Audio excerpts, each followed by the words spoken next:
এটুকু বলতেই জিভ কাটল পলক। নিজের অজান্তেই সত্যি বলে দিচ্ছিল সে। লজ্জায় চোখ বুজে মাথা নিচু করে রইল পলক। সেটা দেখে নিঃশব্দেই হাসল সিফাত। তারপর ঝরঝরে গলায় বলল, নিচে চলুন, অপেক্ষা করছে সবাই। আমার ফ্যামিলিও এসেছে সাথে। বিয়ের আগে একা একা শ্বশুরবাড়ি চলে আসাটা কেমন জানি দেখায় না, তাই আর কি। বলেই সকৌতুক হাসল সিফাত। পলকও হাসল। তারপর তারা দুজনেই নেমে গেল ছাদ থেকে। বাসায় আসতেই পলককে দেখে ছুটে এসে জাপটে ধরল ইয়ানা। পলকও আদর করে কাছে টেনে নিল তাকে। ড্রয়িং রুমের বিছানায় দাদার সাথে বসেছিল প্রাপ্তি। ইয়ানাকে ওভাবে আদর করতে দেখে হুট করেই কেঁদে উঠল প্রাপ্তি। বিগত 20 দিনে বেশ ভালো রকম ভক্ত হয়ে গেছে সে পলকের। নিশাতের থেকেও বেশি পলকের কাছে থাকতে পছন্দ করে সে। রাতে অবশ্য বাবার কাছেই ঘুমায় সে। তাই তার ফুপ্পির ভালোবাসার ভাগাভাগিটা একদমই পছন্দ হচ্ছে না তার। হাত বাড়িয়ে দিয়ে পুপ্পি পুপ্পি বলে কান্না জুড়ে দিল সে। তা দেখে ইয়ানা হতবম্ব। সে বুঝতে পারল না একটু আগেও তার সাথে খেলতে থাকা হাসি খুশি প্রাপ্তি আচমকা কেন কাঁদছে। পলক ইয়ানাকে ছেড়ে দ্রুত গিয়ে কোলে নিল প্রাপ্তিকে। পলকের কোলে যেতেই তার ঘাড়ে মুখ গুজেই শান্ত হয়ে রইল প্রাপ্তি। তা দেখে ইয়ানা আরও বেশি বোকা বনে গেল।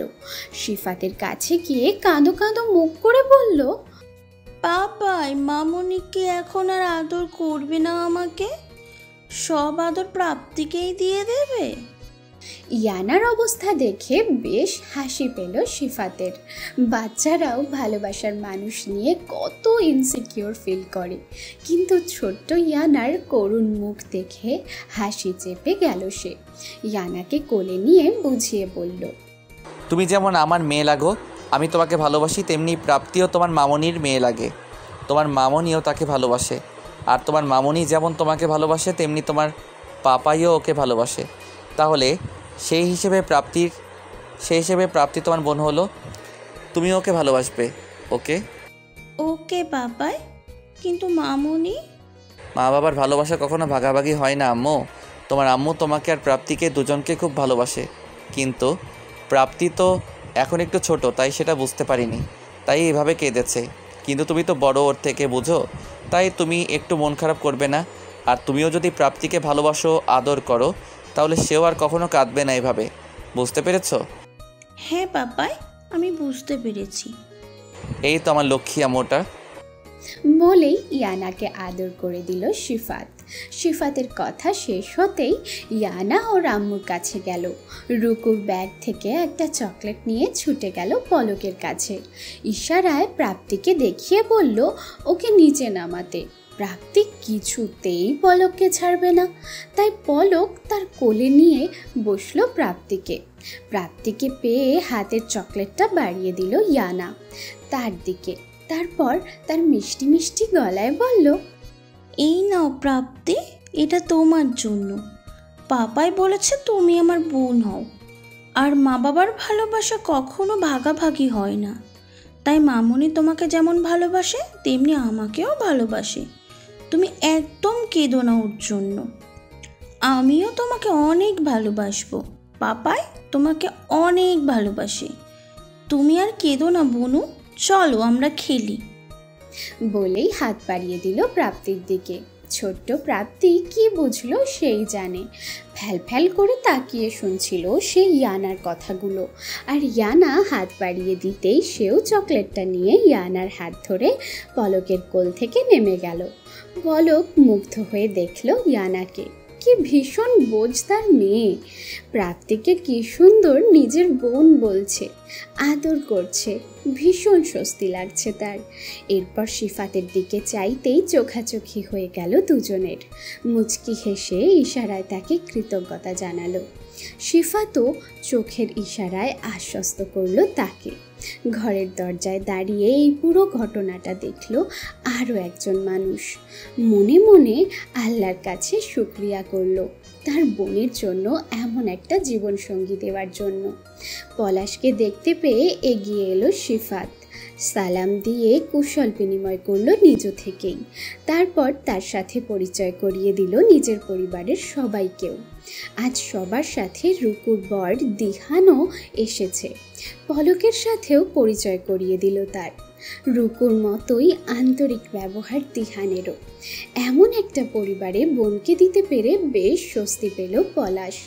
পলাশ সিফাতের 2 বছরের ছোট, কিন্তু তারপরেও সিফাত বারবার পলাশকে ভাইয়া আর আপনি বলে সম্বোধন করায় সে বলল, আপনি আমাকে নাম ধরে ডাকতে পারেন, আর বয়সে আপনার ছোট আমি, তুমি করেই বলুন আমায়। বয়স নিয়ে খোঁটা দিচ্ছেন শালা সাহেব? করুণ মুখ করে বলল সিফাত।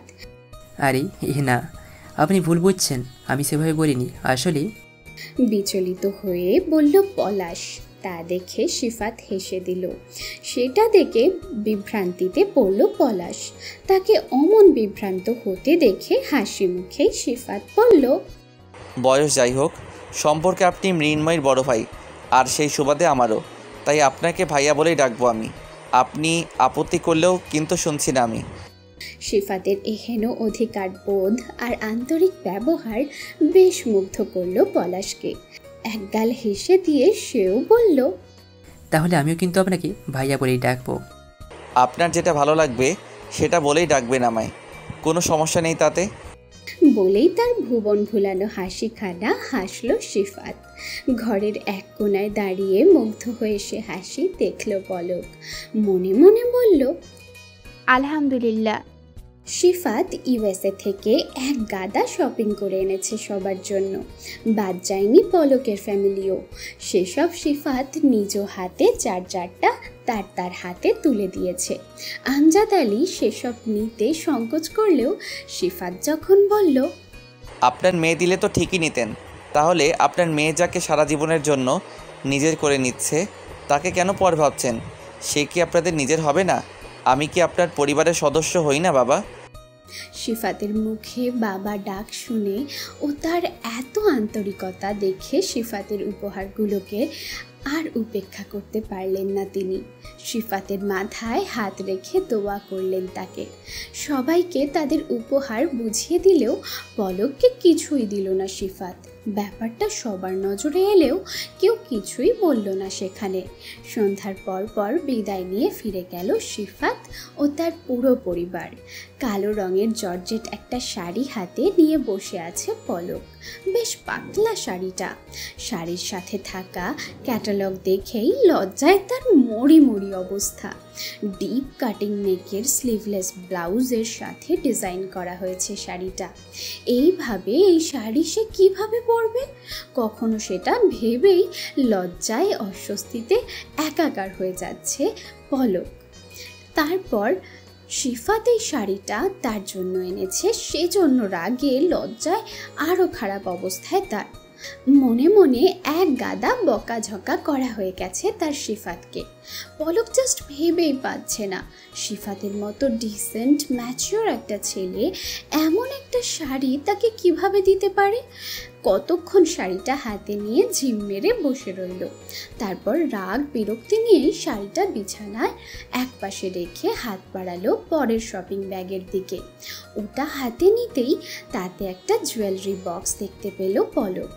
গোল্ড আর ডায়মন্ডের সুন্দর দুটো নাকফুল দিয়েছে সিফাত, আর সাথে একটা চিরকুট, তাতে লেখা, সবার সামনে আপনাকে নিজ হাতে এসব দিতে কেমন যেন লাগছিল আমার, তাই আগেই ছোট আপুর হাতে আপনার ঘরে পাঠিয়ে দিয়েছি। এর জন্য কিছু মনে করবেন না প্লিজ। নাকফুল খুব মানায় আপনাকে, এই দুটো দেখেই ভালো লেগেছে খুব, তাই দুটোই নিয়ে এসেছি আপনার জন্য। আর হ্যাঁ, একটা ইম্পর্টেন্ট কথা, ক্যাটালগে দেওয়া শাড়ির ব্লাউজটা আমার মোটেও ভালো লাগেনি। ভুলেও এই ধরনের কোনো ডিজাইনের কিছু কখনোই পরবেন না আপনি, করার নিষেধ রইল আমার। তবে আমি খুব করে চাই এই শাড়িটাই আপনাকে দেখতে। অপেক্ষায় থাকবো কালোর আদলে জড়ানো আমার মায়াবতীকে, মৃন্ময়ীকে দেখার। সিফাত। এবারেও এক গাদা বকাঝকা করলো পলক। তবে এবারে সেটা সিফাতকে নয়, নিজেকে। না জেনে বুঝে আবারও ভুল বুঝেছিল এই মানুষটাকে সে। নিশু ঠিকই বলে, ভাবনার চরকা তার এক সুতো বেশি টানে সব সময়, যার জন্য সোজা জিনিসেও চোট লাগিয়ে ফেলে সে। নিজেকে বকাঝকার পর্ব শেষ করে ফোনটা হাতে নিল পলক। শিফাতের ইনবক্সে ছোট্ট মেসেজ করে লিখল, ধন্যবাদ। সাথে সাথেই শিফাতের রিপ্লাই এলো, আবদারটুকু পূরণ হলেই ধন্যবাদ গ্রহণযোগ্য হবে, তার আগে নয়। শিফাতের মেসেজ দেখে আপন মনেই হেসে দিল পলক। মানুষটাও মাঝে মাঝে কেমন যেন বাচ্চা বনে যায়। চিঠিতে আদেশ দিয়ে এখন আবদার বলছে। এরপর ঝটপট সব গুছিয়ে রাখলো সে। মনে মনে ঠিক করলো কালই যাবে এই শাড়ির ব্লাউজ বানাতে দিবে সে, ফুল স্লিভের লং ব্লাউজ। তারপর ক্যাটালগটা নিয়ে ছিঁড়ে ছুঁড়ে ওয়েস্ট বিনে ফেলে দিল সে। এবার শান্তি লাগছে তার। যত দোস্ত সব এই ক্যাটালগেরই ছিল, যার জন্য আজ আবারও এসব ভেবে নিজের কাণ্ডে এবার নিজেই হেসে ফেলল পলক। এতবার ভুল করেও শিক্ষা হয় না তার। নিজের দোষে ভুল বোঝে মানুষটাকে বারে বার। আর এবারের পর মনে মনে সত্যি প্রতিজ্ঞা করল সে, এরপর আর কখনো না বুঝে মানুষটাকে নিয়ে ভুলভাল কিছু ভাববে না সে। জানুয়ারি কনকনে শীতের মিঠে রোদের দুপুরবেলা। স্কুল ছুটি হয়েছে অনেকক্ষণ। ছুটির পরে বাচ্চাদের কপি চেক করতে করতে 1টা বেজে গেছে। জোহরের আজান দিচ্ছে এলাকার মসজিদে। সব গুছিয়ে উঠে দাঁড়ালো পলক। এবার বাড়ি ফেরার পালা। পলকের ব্যাগে রাখা ফোনটা বেজে চলেছে অনবরত। ব্যাগ থেকে ফোন বের করতে করতেই স্কুল গেট পার করে বাইরে এলো সে। ফোন বের করে দেখল তিয়ান কল করেছে। আমজাদ আলীর অসুস্থতার ঘটনাকে কেন্দ্র করে আর পুরনো বন্ধুত্বের জের ধরে আজকাল প্রায় কথা হয় তিয়ানের সাথে পলকের। এর মাঝে পলকদের বাড়িও গিয়েছিল সে। শাহনাজ বানু দাওয়াত করেছিল তাকে। পলককে দিয়ে ফোন করিয়ে নিজে দাওয়াত করেছিলেন ওকে লাঞ্চের জন্য। শাহনাজ বানুর এত করে বলায় তিয়ানও আর ফেলতে পারেনি তার কথা। ও বাড়ির সবাই খুব পছন্দ করে তিয়ানকে। তবে নিশাত পলাশ দুজনেই বেশ অবাক হয়েছিল যখন শুনেছিল তিয়ান পলকের কলেজ লাইফের বন্ধু। শুধু বন্ধু নয়, খুব ভালো আর কাছের বন্ধু। তাদের বোনের এমন কোনো ছেলে বন্ধু ছিল কোনো কালে, অথচ তারা সেটা জানেইনি কখনো। এই ভেবেই খুব অবাক হয়েছিল তারা। পরে যখন সবটা জানলো তিয়ানের ব্যাপারে, ওর বিদেশ চলে যাওয়ার আর পলকের বিয়ের কারণে সব কিছু থেকে ব্যাক আউট করার পরে তাদের বিচ্ছিন্ন হয়ে যাওয়া, তখন তারা ভেবে নিয়েছে এই সব ঝামেলার কারণে হয়তো বলা হয়নি পলকের তিয়ানের কথাটা কখনো। তারপর থেকেই আরেকটু বেশি বেড়ে গেছে তিয়ান আর পলকের যোগাযোগ। মাঝে মাঝে বিথিকে সাথে নিয়ে গ্রুপ কলেও কথা বলে 3 বন্ধুর।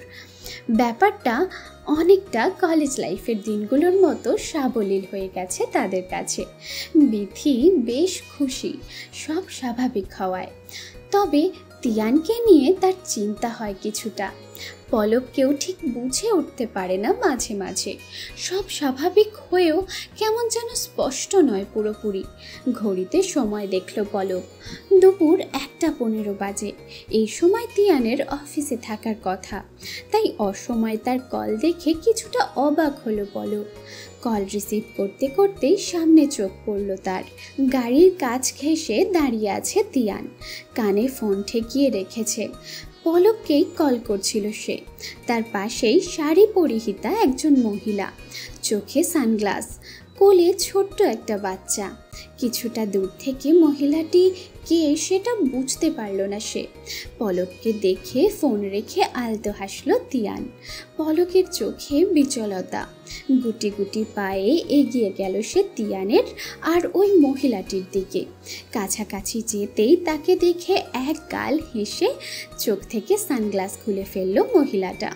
সানগ্লাস খোলা মাত্রই বিস্ময়ে আনন্দে বাকরুদ্ধ হয়ে গেল পলক। তার চোখ মুখে ঠিকরে পড়ছে খুশির ঝলক। গুনে গুনে 5 বছরেও বেশি সময় পার গুনে গুনে 5 বছরেরও বেশি সময় পরে সামনাসামনি দেখছে সে বিথিকে। বিথির কোলে ছোট্ট নোরা। বেশ ছটফট করছে সে মায়ের কোল থেকে নামবার জন্য, কিন্তু বিথি শক্ত হাতে আটকে রেখেছে তাকে। পলককে ওভাবে দাঁড়িয়ে থাকতে দেখে হাসি হাসি মুখেই তিয়ান বলল, সারপ্রাইজ। কিন্তু পলকের কোনো নড়চড় নেই। তা দেখে বিথি নিজেই এগিয়ে এসে শক্ত করে জড়িয়ে ধরল তাকে। জড়িয়ে ধরেই জিজ্ঞেস করলো, কেমন আছিস রে বাজপাতা? এতকাল পরে নিজের প্রিয় বান্ধবীকে দেখে আনন্দে কেঁদে ফেলল পলক। তা দেখে ভড়কে গেল তিয়ান। দ্রুত পায়ে এগিয়ে এলো পলকের কাছে, কিন্তু বিথি অবাক হলো না মোটেও। পলককে ছেড়ে দাঁড়াতেই তিয়ান খেয়াল করলো বিথিও কাঁদছে, চোখ ভেজা তারও। এবারে ব্যাপারটা বুঝলো তিয়ান। এত বছর পরে, এত কিছুর পরে ঘটা বিচ্ছিন্নতা থেকে আবার প্রিয় বান্ধবীকে কাছে পেয়ে ইমোশনাল হয়ে গেছে দুজনেই। বিয়ের পর গড়নে চালচলনে ব্যাপক বদলে গেছে বিথি। বয়কার চুলের টমবয় টাইপের মেয়েটার এখন কোমর সমান চুল। শার্ট প্যান্ট ছেড়ে যাকে কখনো সালোয়ার কামিজও পরানো যেত না, সে এখন শাড়ি পরে। পায়ে যার বেশিরভাগ স্নিকার্স থাকতো, সে এখন মেয়েদের হিল জুতো স্লিপার পরে। মুখে যার সামান্য পাউডার দিতেও ঘোর আপত্তি থাকতো, তার ঠোঁটে গাঢ় লিপস্টিক, চোখে মোটা করে কাজল টানা, হালকা গয়নাগাটিতে টমবয় রূপ পাল্টে টিপিক্যাল উইমেন হয়ে গেছে। পলকও আর আগের মতো বাঁশপাতা নেই। শরীরে চেহারায় বেশ পরিবর্তন এসেছে তারও। এখন সে পূর্ণ যৌবনা নারীতে রূপান্তরিত হয়েছে। ভিডিও কলে বহুবার একে অপরকে দেখেছে তারা, তবুও সামনাসামনি দেখাটাও অন্যরকম একটা অনুভূতি তাদের জন্য। তাদের এমন আবেগপ্লুত হতে দেখে তিয়ান বলল, মাছ রাস্তায় খেতে ভাসাচ্ছিস কেন তোরা? আর এত বছর দুই বান্ধবী নিজেদের পেয়ে আমাকে কি আউটসাইডার করে দিলে? হ্যাঁ, কোনো ব্যাপার নেই আমার। তিয়ানের কথা শুনে হেসে দিল দুজনেই। তিয়ানের বাহুতে আলতো করে চাপড় মেরে বিথি বলল, মেয়েদের মধ্যে ছেলেদের ভ্যালু একটু কমই থাকে রে, তাই তোর ভ্যালুও নাই। না বললেও একটু কম বলা চলে। বাবা, বন্ধুদের মধ্যে এখন ছেলে মেয়ে ভাগ হয়ে গেল না? এই শোন, পলক যতটা তোর ততটাই আমারও। আমি কোনো কম্প্রোমাইজ করতে রাজি নই এক্ষেত্রে। তিয়ানের কথাটা বিথি হেসে উড়িয়ে দিলেও পলকের কেমন যেন লাগলো। তিয়ানের সাথে স্বাভাবিক ব্যবহার করলেও মাঝে মাঝে বেশ অস্বস্তিতে পড়ে যায় সে, তাই শুকনো হেসে এড়িয়ে গেল তার কথাটা। তারপর বিথি বলল, কবে আসছিস তুই? আর বাসায় না গিয়ে নোরাকে নিয়ে এখানে কেন আসছিস তুই? আইরে বোন, স্টপ যা, একটা একটা প্রশ্ন কর। আমি 4 দিন হইল আসছি ঢাকায়। তিয়ানকে দেখা করার জন্য কল দিছিলাম, তোর বাসায় যাইতে চাইছিলাম, কিন্তু তিনু বলল তোরে সারপ্রাইজ দেবে, আর আজকে নাকি জনাব ট্রিট দেবে আমাদেরকে, তাই সরাসরি তোর স্কুলেই নিয়ে আসলো। কবির ভাইয়া কই? উনি আসেন নাই? না রে, আমি আসছি 2 মাসের জন্য। তোর বিয়ের পরপরই ফিরে যাব। এতদিন তো আর তার পক্ষে ভার্সিটি গ্যাপ দেওয়া সম্ভব না, তাই তোর বিয়ের আগে আগে আসবে সে। তোদের বিয়ের পরেই আমাদের একটা রিসেপশন পার্টির প্ল্যান আছে। বিয়েটা তো আর এখানে হয় নাই, তাই একটা গেট টুগেদার করব, আর তারপরে ওই সপ্তাহের শেষের দিকে ব্যাক করব ইনশাল্লাহ। এত তাড়াতাড়ি চলে যাবি তুই? একই তো বিদেশ গেলি পড়তে, তারপর সেখানেই নিজের প্রফেসরের প্রেমে পড়ে বিয়েও করে ফেললি বাচ্চার মা হয়ে, আর এখন মাত্র 2 মাস থাকবি? এটা কোনো কথা হলো? আরে, সে যখন যাওয়ার যাবে বিথু, এখন এসব চিন্তা করে ওর সময়টুকু কেন ওয়েস্ট করছো তুমি? যতদিন কাছে আছে এনজয় করো, এনজয় হার কোম্পানি। পাশ থেকে তিয়ান বলল, হ্যাঁ একদম ঠিক। এখন চল তো কোথাও গিয়ে বসি, বড্ড বিরক্ত করতেছে মেয়েটা। নোরাকে সামলাতে হিমশিম অবস্থা বিথির, তাই ওকে নিয়ে কোথাও স্থির হয়ে বসতে চাইছে সে। আচ্ছা চল, আমাদের বাসায় চল তাহলে। মা নিশু তোরে দেখলে খুব খুশি হবে। হুম, আজকে কেউ কোথাও যাবে না। আজকে আমি ট্রিট দেবো তোমাদের। কোন রেস্টুরেন্টে যাবে সেটা এখন বলো। পলকের কথায় বাধা দিয়ে বলল তিয়ান। হ্যাঁ, আজ বাইরে ঘুরবো আমরা। আর আজকেও আমরা আমাদের ওই পুরনো আড্ডাখানাতেই যাব। পুরনো জায়গাগুলোরে খুব মিস করছি এতদিন। বিথি বলল তিয়ানের কথায় সায় দিয়ে। আচ্ছা বেশ, চলো তাহলে ওখানেই যাব। তিয়ান বলল। তারপর তিয়ানের গাড়িতে করেই তারা গেল তাদের কলেজ লাইফের পুরনো রেস্টুরেন্টটায়। কলেজের এরিয়াতে হওয়ায় প্রায় সময় যেত তারা ওখানে। আজও তাই ওখানেই গেল তারা, পুরনো স্মৃতির টানে। এত বছর পর 3 বন্ধু একসাথে হওয়ায় অনেক অনেক স্মৃতি, গল্প কথায় অনেকটা সময় কাটালো তারা বাইরে। নোরাকে নিয়ে এই শীতের সন্ধ্যায় বাইরে থাকবে না বলে সেদিন বিকেলের পর বিথিকে বাসায় ড্রপ করে দিতে চলে গেল তিয়ান। পলককে ড্রপ করে দিতে চাইলেও মানা করে দিল পলক। সে একাই চলে এলো ওখান থেকে। যাওয়ার আগে বিথিকে তাদের বাসায় যাওয়ার জন্য বারবার করে বলে গেল সে। বিথিও সময় করে চলে আসবে বলে কথা দিল। তারপর বেরিয়ে গেল যে যে যার যার গন্তব্যে। সন্ধ্যায় বাড়ি ফিরতেই বাসার গেটের সামনে এত মানুষের ভিড় দেখে অবাক হলো পলক। কিছু একটার গুঞ্জন চলছে সবার মধ্যে। ভিড় এড়িয়ে নিজের ফ্ল্যাটের দিকে পা বাড়ালো সে। ফ্ল্যাটের দরজার মুখেও একই অবস্থা। বাসার ভেতর থেকে বেশ চেঁচামেচির আওয়াজ আসছে। পলক ঠিক বুঝতে পারল না কি হয়েছে বাসায়। ভিড় এড়িয়ে বাসায় ঢুকতেই স্পষ্ট শুনতে পেল সে কেউ একজন বলছে, এত কথা শোনার টাইম নেই আমাদের। আপনি যদি ভালো ভালো না আসেন তাহলে কিভাবে নিয়ে যেতে হবে সেটা আমরা খুব ভালো করেই জানি। একে তো বউ পিটাবেন, আবার তাকে ডিভোর্স দেওয়ার জন্য জোর করবেন, তারপর আবার মেয়ে নিয়ে চলে আসছেন। এত কিছুর পরেও বলতেছেন আপনাকে মিথ্যা আরোপে ফাঁসানো হচ্ছে। আপনি কেন বুঝতে পারছেন না? আমি কোনো জোর জবরদস্তি করিনি ওর সাথে। আর ডিভোর্স আমি দিচ্ছি ওকে, আর যথেষ্ট কারণও আছে। এখন ডিভোর্স পেপার পাওয়ার পরে সে গিয়ে যদি নারী নির্যাতনের মামলা করে সেখানে আমার কী দোষ? আর একজন মামলা করলে কোনো প্রমাণ ছাড়াই আপনারা কাউকে অ্যারেস্ট করতে পারেন না, এমন আইন কোথাও নেই। আমাকে আইন শেখানোর কে তুই? হ্যাঁ, তুই কে? বেটা বউ পিটাবি, ডিভোর্স দিবি, আবার বড় বড় কথা। এতক্ষণ ভালোভাবে কথা বলছিলাম, ভাল লাগে নাই? আসলে তোদের সাথে ভালোভাবে কথা বলতে নেই। এইবারে হ্যান্ডক্যাপ পড়া শালারে থানায় নিয়ে 2 ঘা দিলেই সব জায়গায় বের হয়ে যাবে। এর জলদি করো। আর বাকিগুলো কই ঘাপটি মেরে আছে দেখো, সার্চ করে যাও। এতক্ষণ শান্তিনগর থানার এসআই আর পলাশের মধ্যে কথা হচ্ছিল। গত সপ্তাহে ডিভোর্স লেটার সাইন করে পাঠিয়েছে পলাশ। আমজাদ আলী বা নিশাদ কেউ বাসায় নেই। পলাশ সবে মাত্রই ফিরেছিল অফিস থেকে। যশোরের যে ব্রাঞ্চে চাকরি করত সে সেখান থেকে এমার্জেন্সি লিভ নিয়ে ঢাকায় এসেছিল সেদিন। এরপর এখানে এসে ঢাকার ব্রাঞ্চে ট্রান্সফারের জন্য আবেদন করেছিল সে।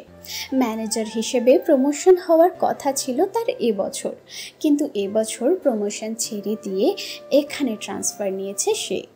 এত বছরের পুরনো কর্মী হওয়ায় আর পাস্ট রেকর্ডও ভালো থাকায় কোম্পানি তার আবেদন অ্যাকসেপ্ট করেছে। গত সপ্তাহেই জয়েন করেছিল সে। তারপরই ডিভোর্স লেটার পাঠিয়েছিল সে শেফাকে। আর আজ শেফা থানায় নারী নির্যাতনের মামলা করেছে পলাশ আর তার পরিবারের নামে। পলাশ বারবার বোঝানোর চেষ্টা করেছে, কিন্তু পুলিশ কিছুই মানতে নারাজ। সাথে আসা 2জন কনস্টেবল সারা বাসায় সার্চ করেও শাহনাজ বানু, প্রাপ্তি আর পলাশকে ছাড়া কাউকে পেল না। তাই তাদেরকেই নিয়ে যাওয়ার সিদ্ধান্ত নিল। এতক্ষণ দরজার কাছে দাঁড়িয়ে হতভম্ব নয়নে সবটা দেখছিল পলক।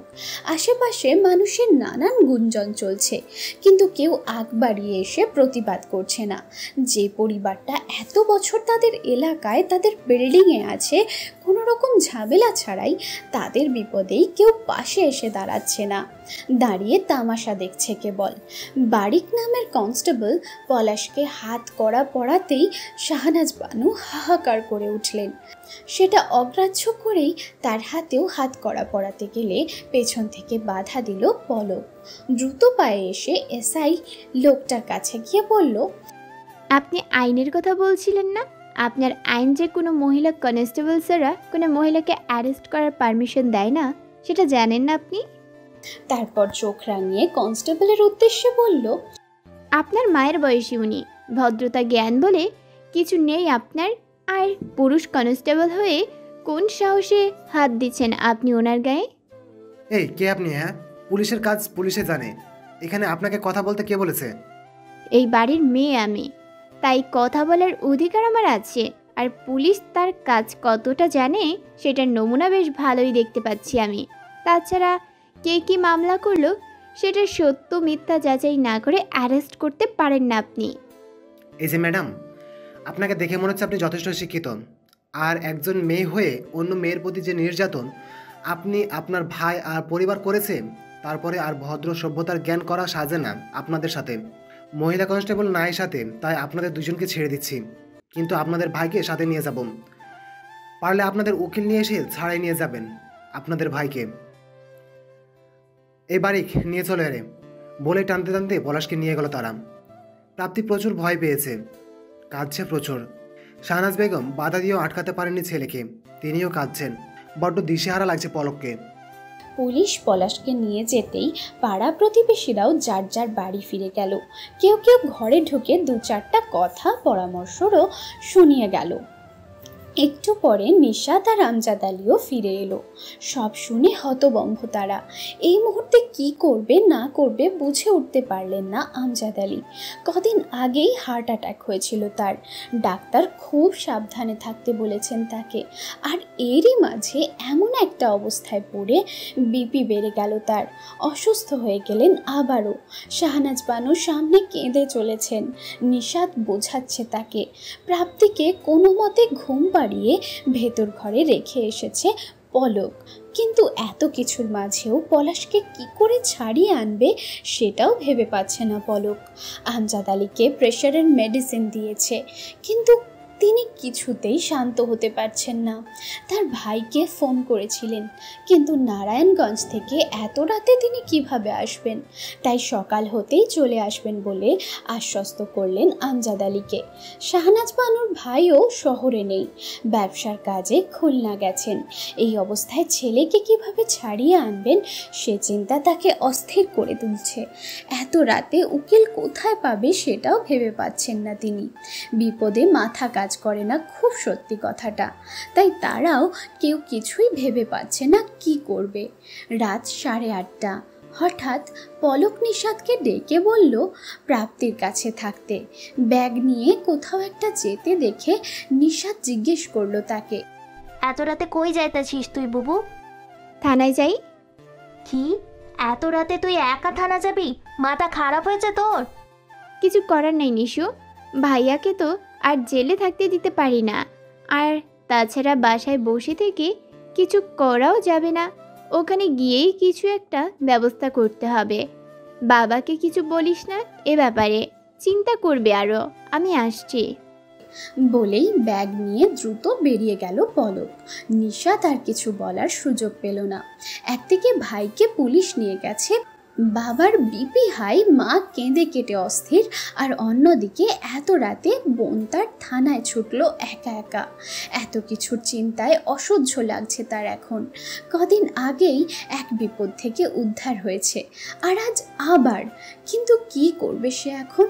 আগের বার তো তিয়ান হেল্প করেছিল, কিন্তু এবার তিয়ানের কথা মনে পড়তেই তাকে ফোন করার কথা ভাবল নিশাত। আবার পর মুহূর্তেই তার মনে হলো তিয়ানের নাম্বার তার কাছে নেই, কিন্তু শিফাতের নাম্বার তো আছে। শিফাতের কথা মনে হতেই আর দেরি করলো না নিশাত।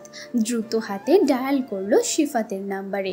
শিফাত কেবলই অফিস থেকে বাসায় ফিরছিল। গাড়িতে থাকা অবস্থাতেই নিশাতের ফোন পেল সে। নিশাতের থেকে সব শুনে তাকে সান্ত্বনা দিয়ে বলল নিশাত যেন টেনশন না করে, সে যাচ্ছে থানায়। নিশাতের সাথে কথা শেষ করেই পলককে ফোন করলো শিফাত, কিন্তু পরপর কয়েকবার কল করার পরেও যখন পলক রিসিভ করলো না, টেনশনে পড়ে গেল সে। মেয়েটা কোথায় আছে, কি অবস্থায় আছে জানে না সে।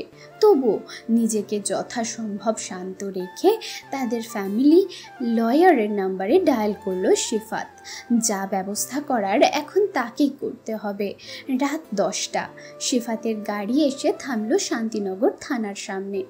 থানায় পৌঁছেই গাড়ি থেকে নেমে দ্রুত পায়ে ভেতরে গেল সে। ভেতরে ঢুকতেই কোনার একটা বেঞ্চে বসে থাকতে দেখলো পলককে। দু হাতে মুখ চোখ ঢেকে হাঁটুতে ভর দিয়ে বসে আছে সে। তাকে ওভাবে বসে থাকতে দেখেই বুকের ভেতরটায় ছ্যাদ করে উঠল শিফাতের। ধীর পায়ে তার সামনে গিয়ে দাঁড়ালো সে। শান্ত কণ্ঠে ডাকলো পলককে, মৃন্ময়ী। আচমকা শিফাতের কণ্ঠ শুনে চমকে উঠল সে। মুখ তুলে চাইতেই শিফাতকে দেখতে পেল সামনে। পলকের মুখ চোখ ফুলে আছে, কান্নার দমকে হালকা কেঁপে কেঁপে উঠছে সে তখনও। পলককে এই অবস্থায় দেখে অস্থির হয়ে উঠল শিফাত। পলক ফ্যাল ফ্যাল করে তাকিয়ে আছে শিফাতের মুখ পানে। এই মুহূর্তে তাকে এখানে মোটেও আশা করেনি পলক। শিফাত সেটা বেশ বুঝতে পারল, কিন্তু পলককে কিছু বলার বা জিজ্ঞেস করার আগেই পেছন থেকে একজন কনস্টেবল পলককে বলল, আপনি এখনো এখানে বসে আছেন কেন ম্যাডাম? আপনাকে তো চলে যেতে বললাম। স্যার তো বলেছেন কালকে কোর্টে নেওয়ার আগে দেখা হবে না। আপনার ভাইয়ের সাথে। তাই বসে না থেকে চলে যান, কাল কোর্টে উকিল নিয়ে আসেন। তাছাড়া থানায় কোনো মহিলা কনস্টেবল কিন্তু নাই আজকে ডিউটিতে। একা মেয়ে মানুষ হয়ে এভাবে রাত বিরেতে থানায় বসে থাকাটা খুব ভালো কিছু না। বাড়ি চলে যান। উকিল আসছে আমাদের, সে না আসা পর্যন্ত এখানেই থাকবো আমরা। কনস্টেবলের কথার বিপরীতে বলল শিফাত। পাশ ফিরে শিফাতকে এক নজর দেখলো কনস্টেবল, তারপর বলল, ও আপনার সাথে তো লোক আছে দেখতেছি। তারপর শিফাতকে উদ্দেশ্য করে বলল, কিন্তু স্যার আজকে আর কিছুই করা যাবে না। কেস কাল কোর্টে উঠবে। নারী নির্যাতনের মামলা এটা, এত সহজে জামিন হয় না এই কেসে। আপনি ম্যাডামকে নিয়ে চলে যান, কাল কোর্টে আইসেন উকিল নিয়ে। সেটা আমরা দেখে নেব, আপনি আপনার ডিউটি করুন। গম্ভীর কণ্ঠে বলল শিফাত। তা শুনে তাচ্ছিলের সুরে কনস্টেবল বলল, ভালো কথা আজকাল লোকে কানে তোলে না। যাকগে, আপনাদের ব্যাপার আপনারাই বোঝেন, আমার আর কি। বলেই ওখান থেকে চলে গেল লোকটা। কনস্টেবল লোকটা চলে যেতেই ফোঁস করে একটা শ্বাস ছেড়ে পলকের দিকে তাকালো সে। মাথা নিচু করে আগের মতোই বসে আছে পলক। সেটা দেখে তার পাশে গিয়ে বসলো শিফাত। নরম গলায় জিজ্ঞেস করলো, কল করেছি অনেকবার, রিসিভ কেন করেননি? ফোন বাসায় রেখে এসেছি ভুলে। আর তারপরেও এখানে এভাবে বসেছিলেন কেন? আপনার খোঁজ না পেয়ে যে সবার চিন্তা হবে সেটা একবার মাথায় আসেনি আপনার? ভাইয়ার সাথে দেখা করব বলে বসেছিলাম, কিন্তু তারা দেখা করতে দিচ্ছে না। ভাইয়াকে ফেলে যেতেও ইচ্ছে করছে না। এত বছর পরে নিজের পরিবারে ফিরেও আজ তাকে। আর কিছু বলতে পারলো না পলক। কান্নার দমকে কথা আটকে গেছে তার। পলকের এই অবস্থা সহ্য হচ্ছে না শিফাতের। কি করবে সেটাও বুঝতে পারছে না। উকিল না আসা পর্যন্ত কিছু করাও সম্ভব নয়। তাই কেবল আরেকটু কাছে গিয়ে পলকের কাঁধে হাত রেখে কাছে টেনে নিল তাকে। পলকের মাথায় হাত বুলিয়ে তাকে আশ্বস্ত করতে বলল, লয়ারের সাথে কথা হয়েছে আমার, এসেছে সে এলেই ভাইয়ার সাথে কথা বলার একটা ব্যবস্থা হয়ে যাবে। ডোন্ট ওয়ারি, ঠিক হয়ে যাবে সব। শিফাতের কথাও পলককে শান্ত করতে পারল না। এক হাতে শিফাতের ব্লেজারের একটা পাশ শক্ত করে আঁকড়ে ধরে তার বুকে মুখ গুজেই ঝরঝর করে কেঁদে দিল সে। শিফাতও আর বাধা দিল না তাকে। মৃন্ময়ীর কষ্ট হচ্ছে, ভীষণ রকম কষ্ট হচ্ছে, এটুকু ঠিক অনুভব করতে পারছে সে। তাই আর কিছুই বলল না তাকে। কেবল তার এক হাতে পলকের অন্য হাতের আঙুলে আঙুল গুঁজে নিজের মুঠোয় পুরে নিল সেটা। শিফাতের আর পলকের আংটি পরা আঙুল দুটো একসাথে হয়ে মিশে রইল পাশাপাশি। আংটিটা দেখে পলাশের মুখটা মনে পড়ে গেল শিফাতেরও। সেদিন যখন শিফাতের সাথে পরিচয় হয়েছিল পলাশের, হোয়াইট গোল্ডের মাঝে ছোট্ট ছোট্ট কয়েকটা হীরা বসানো একটা আংটি দিয়েছিল সে শিফাতকে। ছেলেদের সোনা পরা নিষেধ, তাই পলকের বিয়ে ঠিক হবার পরপরই মায়ের থেকে শিফাতের হাতের মাপ জেনে এটা সে কিনেছিল শিফাতের জন্য। কিন্তু বিয়েটা পিছিয়ে যাওয়ায় আর পাঠানো হয়নি তখন এটা। এরপর যখন ঢাকায় চলে এলো সে, এটাও সাথে করে নিয়ে এসেছিল। এনগেজমেন্ট রিং বলা চলে এক প্রকার। পলকের হাতেও হীরের একটা আংটি, দুটোকে পাশাপাশি খুব মানিয়েছে বলেই সবাই বলেছিল সেদিন। সেটা দেখে বিষণ্ণ মনে ছোট্ট একটা শ্বাস ফেলল শিফাত। তারপর অন্য হাতে পলকের মাথাটা শক্ত করে চেপে ধরে রাখলো নিজের বুকে। উকিল এসেও তেমন কোনো কাজ হলো না। নারী নির্যাতনের মামলায় সহজে জামিন পাওয়া যায় না, কেস কোর্টে উঠবেই। তাই পলাশকে জামিনে ছাড়ানো গেল না সে রাতে। তবে পলাশের উকিল হিসেবে তার সাথে কথা বলার একটা সুযোগ পেল মিস্টার জুনায়েদ। পলাশের সাথে কথা বলতে গেলে পলাশ সব খুলে বলল তাকে। শেফার সাথে তার সম্পর্ক, পারিবারিক ঝামেলা, প্রাপ্তির জন্মদান নিয়ে শেফার হুমকি, আর যশোর ছেড়ে আসার ঘটনা, আর তারপর ডিভোর্স পেপার সাইন করে পাঠানোর কথাটাও বলল। এত সব কিছু শুনে এসে মিস্টার জুনায়েদ সিফাত আর পলককে বললেন,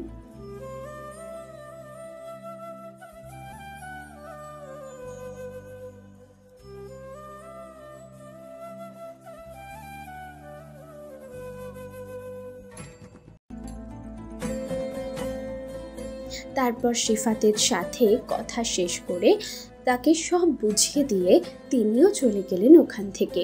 সে রাতটা পলক থানাতেই রইল। অগত্যা সিফাতকেও থাকতে হলো ওখানেই। দুই বাড়িতে ফোন করে সব জানিয়েছে সিফাত। কাল পলাশকে নিয়ে কোর্টে যাবে একবারে। কনকনে শীতের রাত। ঢাকায় খুব একটা শীত না থাকলেও দরজা খোলা থাকায় বেশ ঠান্ডা বাতাস আসছিল ভেতরে। পলকের গায়ে একটা চাদর কেবল। সারাদিনের ধকলে বেশ ক্লান্ত পলক, ক্লান্ত সিফাতও।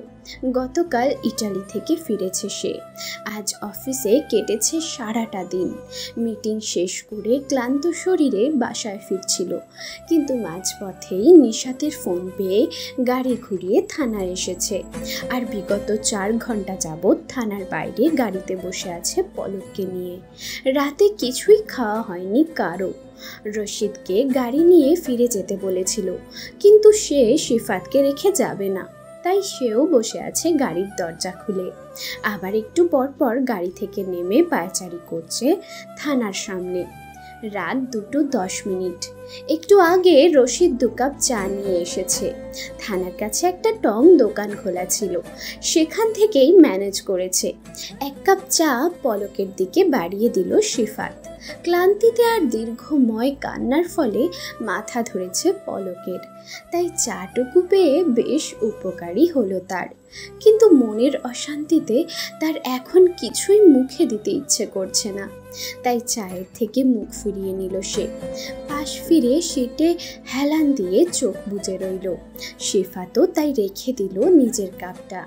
একটু পরে হঠাৎ করে মাথায় আলতো স্পর্শে বিলি কাটার অনুভূতি হতেই কেঁপে উঠল পলক।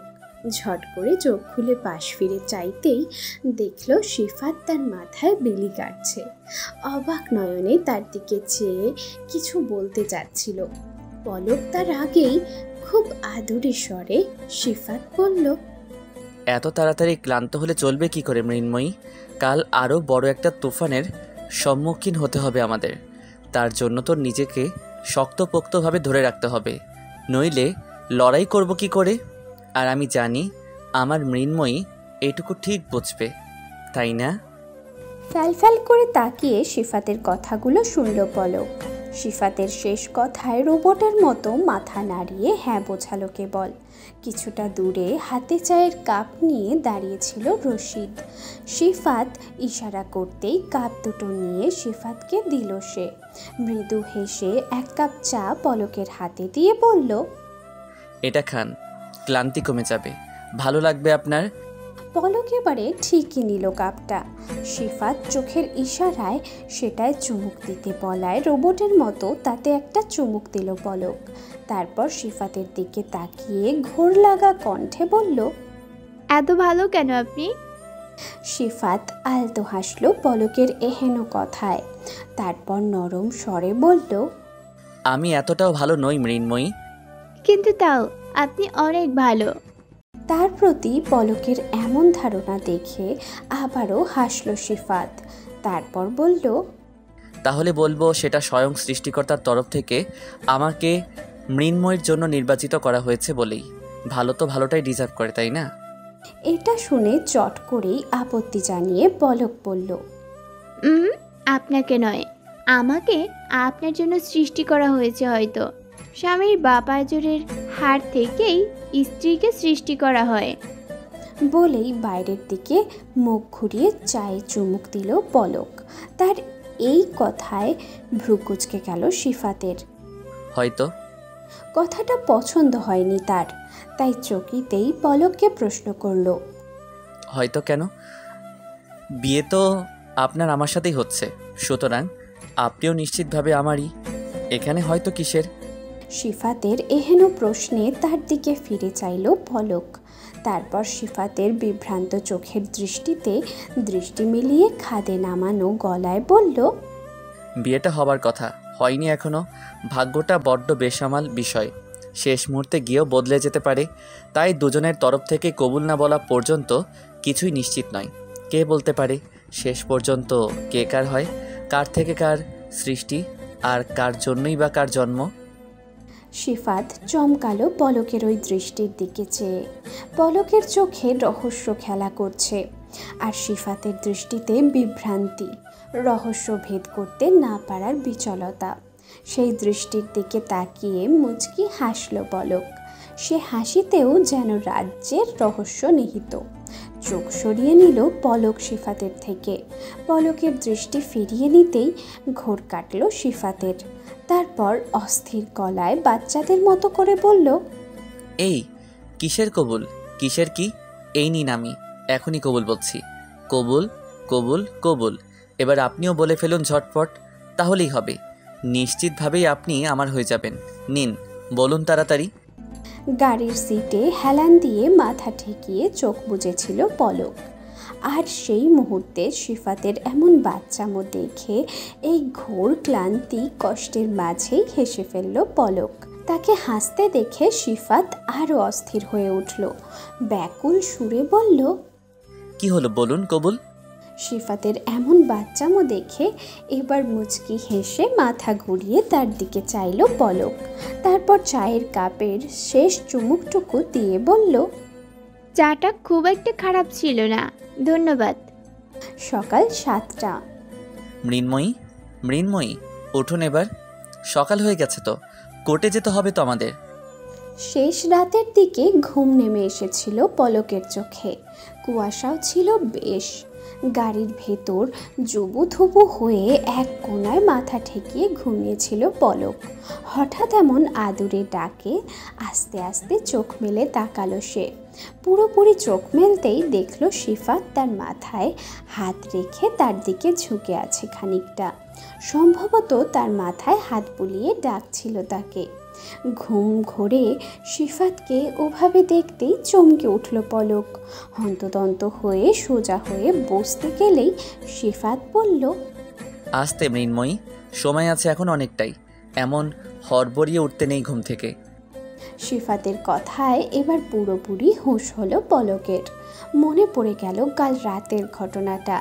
কাল রাত থেকে এই মানুষটাই আছে তার সাথে।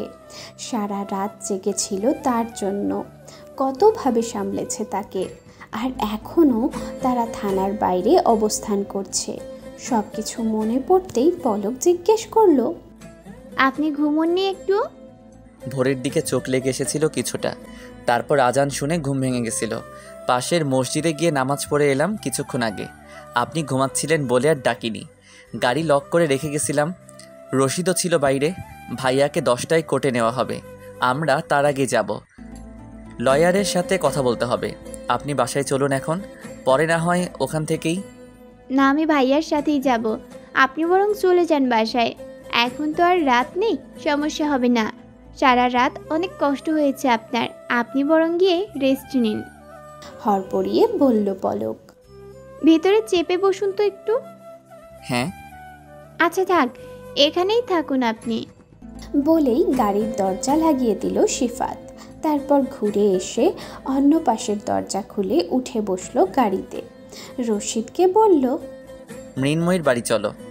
পলক হতবাক সিফাতের এমন কাণ্ডে, চেঁচিয়ে উঠে বলল, এটা কি হলো? আমরা বাসায় কেন যাচ্ছি? আমি বললাম তো আপনি চলে যান, আমি ভাইয়ার সাথে কোর্টে যাব। তাহলে বাসায় কেন নিচ্ছেন আমাকে? কোর্টে আমিও যাব মৃন্ময়ী, বাসায় চলো আগে, ফ্রেশ হয়ে বাকিদের নিয়ে একসাথে যাব আমরা। চুপচাপ বসে থাকো এখন। কঠিন গলায় বলল সিফাত। সিফাতের এহেন গলার স্বরে দমে গেল পলক। সিফাতের ফর্ম চেঞ্জ হয়ে গেছে, এখন কিছু বলেও কোনো লাভ হবে না। তাই রাগে হতাশায় অন্য পাশে মুখ ফিরিয়ে চুপচাপ বসে রইল পলক। পলকদের বাসায় গিয়ে ফ্রেশ হয়ে হালকা পাতলা নাস্তা করে নিয়েছে সিফাত। রশিদকে ডেকে তাকেও একই টেবিলে বসিয়ে খেয়েছে সিফাত। আমজাদ আলীর শরীর বিশেষ ভালো না, তাই ভিতর ঘরে শুয়ে আছেন তিনি, নিশাত প্রাপ্তির কাছে। পলক বাসায় এসেই গোসল সেরে ঝটপট তৈরি হয়ে নিয়েছে কোর্টে যাওয়ার জন্য। সিফাত ডাইনিং টেবিলেই বসা ছিল, চা খাচ্ছিল। তখনই হাতে ঘড়ি পড়তে পড়তে দ্রুত পায়ে পলক উপস্থিত হলো সেখানে। অস্থির গলায় সিফাতকে বলল, আপনার হলো? কখন যাব আমরা? হ্যাঁ, আমার তো হয়ে গেছে, তবে যাব তখনই যখন মৃন্ময়ের নাস্তা কমপ্লিট হবে। এই বলেই টেবিলের উপর রাখা নাস্তার প্লেটের দিকে ইশারা করলো সিফাত। পলক সেটা দেখে বিরক্তির সুরে বলল, এখন এইসবের সময় নেই, আর তাছাড়া আমার খেতেও ইচ্ছে করছে না। আপনি চলুন তাড়াতাড়ি। আপনি ব্রেকফাস্ট কমপ্লিট না করলে আমি কোথাও যাচ্ছি না, আর আপনাকেও কোথাও যেতে দিচ্ছি না। So do fast. এবারে পলকের মেজাজ খিচে গেল। কান্না জমা গলায় খানিক চেঁচিয়ে বলল, আপনি কেন বুঝতে পারছেন না? আমার গলা দিয়ে খাবার নামবে না এখন। ওদিকে আমার ভাইয়া কাল থেকে না খেয়ে আছে, কি অবস্থায় আছে কিচ্ছু জানি না আমি। আর আপনি সেই কখন থেকে জেদ করছেন? বলতে বলতেই কেঁদে দিল পলক। তা দেখে সিফাত কিছু বলল না, কেবল পলকের হাতটা ধরে টেনে চেয়ারে বসিয়ে দিল। খাবারের প্লেটটা তার সামনে এগিয়ে দিয়ে শান্ত গলায় বলল, ভাইয়া ঠিক আছেন মৃন্ময়ী, আর তার খাওয়াও হয়েছে। আমি নিজে দাঁড়িয়ে থেকে সবটা করেছি, তাকে নিয়ে টেনশন করতে হবে না আপনার। আপনি ঝটপট নাস্তা করে নিন, কোর্টে যাওয়ার সময় হয়ে গেছে। বলেই নাস্তার প্লেটের দিকে ইশারা করলো পলককে খাওয়ার জন্য। পলক বিস্ময় নিয়ে তাকিয়ে আছে সিফাতের দিকে। সেই অবস্থাতেই প্রশ্ন করলো তাকে, আপনি দেখা করেছেন ভাইয়ার সাথে? হ্যাঁ। কখন? আজ সকালে, আপনি ঘুমেছিলেন তখন। আমাকে কেন ডাকেননি আপনি? অস্থির গলায় বলল পলক। তারপর কি একটা ভেবে উত্তেজিত গলায় বলল, এই আপনি কিভাবে দেখা করলেন? ওরা তো দেখা করার পারমিশন দেয় না এভাবে। পলকের কথায় সিফাত আলতো হাসলো। তারপর চেয়ার ছেড়ে উঠে দাঁড়াতে দাঁড়াতে বলল, টাকা থাকলে বাঘের দুধও পাওয়া যায় এ দেশে।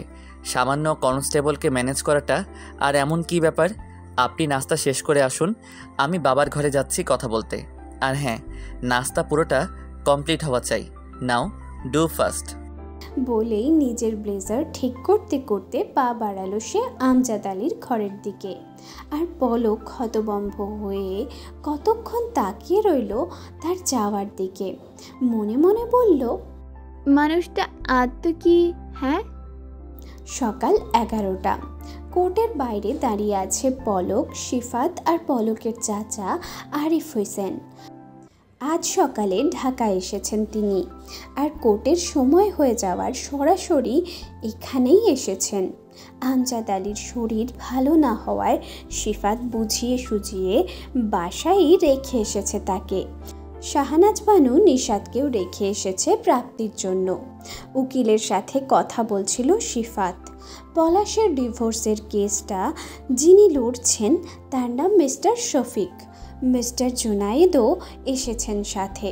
পলাশকে পুলিশের কাস্টাডিতে রাখা হয়েছে একটা ঘরে। সবাই যখন কেস নিয়ে আলোচনা করছিল তখনই দূর থেকে শেফাকে আসতে দেখল পলক। সাথের মহিলাটিকেও চিনে সে। শেফার মা তিনি। প্রচণ্ড রাগ হলো পলকের তাদেরকে দেখে। শিফাত খেয়াল করেছে সেটা। আস্তে করে পলকের হাত চেপে ধরে ফিসফিসিয়ে বলল, don't get so hyper Mrinmoyee, wait for the in first, now let's go. ভাইয়া কি নিয়ে গেছে ওরা? শিফাতের কথায় বেশ অবাক হলো পলক। এত কনফিডেন্স কিসের এই মানুষটার? উত্তর জানা নেই তার। পলাশকে বাড়িতে নিয়ে আসা হয়েছে, সেটাও নির্দোষ প্রমাণ করে। পলক জাস্ট ভেবে পাচ্ছে না যে এক রাতের মধ্যে এত কিছু কিভাবে ম্যানেজ করলো শিফাত। কেসটা সে এভাবে উল্টে দিবে ভাবতেই পারেনি কেউ। কোর্ট থেকে বেরোনোর সময় মিস্টার শফিককে যখন ধন্যবাদ দিয়েছিল পলক, তখন তিনি বারবার বলেছিলেন আজকে কোর্টে কেস ওঠার পর শেফার অভিযোগ মিথ্যা বলে প্রমাণ করা হয়েছে। সেই সাথে শেফার বিরুদ্ধে মিথ্যা অভিযোগও মানহানির মামলা করা হয়েছে। শেফা নিজের অভিযোগে বলেছিল পলাশ তাকে শারীরিক ও মানসিকভাবে নির্যাতন করত, জোরপূর্বক তার সাথে শারীরিক সম্পর্ক করত, গর্ভধারণের জন্য চাপ দিত। কিন্তু তার পুনরায় গর্ভধারণে সমস্যা থাকায় এবং গর্ভধারণ করতে না পারায় তাকে নিয়ে অসন্তুষ্ট পলাশ। বংশরক্ষায় ছেলে সন্তান চায় পলাশ ও তার পরিবার। নিজের পরিবারের কথায় পলাশকে দ্বিতীয় বিয়ে করার জন্য বলায় শেফা সেটাই অমত করে। আর সেই কারণেই তাকে জোর করা হচ্ছে পলাশকে ডিভোর্স দেওয়ার জন্য। সে ডিভোর্স দেবে না বলায় তাকে খুব মেরেছিল পলাশ। আর যশোরের বাড়িতে রেখে মেয়ে আর সব টাকা শেফার গয়না নিয়ে ঢাকায় চলে এসেছে। তারপর নিজেই ডিভোর্স পেপার সাইন করে তাকে পাঠিয়ে দিয়েছে। আর ফোন করে শেফাকে তাতে সাইন করার জন্য চাপ দিচ্ছে। সাইন না করলে মেয়েকে মেরে ফেলার হুমকিও নাকি দিয়েছে পলাশ। কোর্টে একের পর এক এমন সব অভিযোগ শুনে যখন সবাই রীতিমতো হতবম্ব, তখনই মিস্টার শফিক তামাম সাক্ষ্য প্রমাণ দিয়ে শেফার অভিযোগগুলোকে মিথ্যা প্রমাণ করে দিলেন। পলাশের প্রতি মিথ্যা অভিযোগের প্রমাণস্বরূপ তিনি পারিবারিকভাবেই শেফার পলাশের বিয়ে, শেফার ভাই সোহেলের সাথে পলকের বিয়ের ঘটনা, সোহেলের অ্যারেস্ট হওয়ার ঘটনা আর প্রাপ্তিকে জন্মের আগেই অ্যাবর্শন করে ফেলার হুমকি দিয়ে পলাশকে নিয়ে আলাদা হয়ে যাওয়ার ঘটনা খুলে বললেন। সন্তান জন্ম দেওয়ার অক্ষমতার কারণে ডিভোর্সের অভিযোগের সাপেক্ষে তিনি শেফার নতুন পর্দা ফাঁস করলেন সবার সামনে। শেফার সত্যিই পুনরায় গর্ভধারণের সমস্যা রয়েছে, কারণ প্রাপ্তির জন্মের আগে 4 বার অ্যাবর্শন ও নিয়মিত জন্মনিরোধ পিল সেবন করার ফলে বিভিন্ন শারীরিক সমস্যায় জড়িয়ে পড়ে গেছে শেফা। প্রাপ্তিকেও জন্ম দেওয়ার কোনো ইচ্ছা শেফার ছিল না, কিন্তু ডাক্তার বলেছিল এবারে অ্যাবর্শন করলে শেফার লাইফ রিস্ক হতে পারে, তাই প্রাপ্তিকে গর্ভে রাখতে বাধ্য হয়েছিল। প্রাপ্তিকে জন্ম দিতে গিয়েও বিভিন্ন জটিলতার মুখে পড়তে হয়েছিল শেফাকে, তাই প্রাপ্তির জন্মের পর ডাক্তার পুনরায় গর্ভধারণের জন্য নিষেধ করেছে শেফাকে। শারীরিক সম্পর্কের ক্ষেত্রেও সাবধানতা অবলম্বন করতে বলেছে। এতবার অ্যাবর্শন আর বাকি সব শারীরিক জটিলতার কথাও পলাশ জেনেছিল প্রাপ্তির জন্মের সময়, কিন্তু নতুন কোনো অশান্তি চায়নি বলে চেপে গিয়েছিল ব্যাপারটা। তাই শেফার সাথে বিগত 3 বছরে কোনো ধরনের শারীরিক সম্পর্কে জড়ায়নি পলাশ।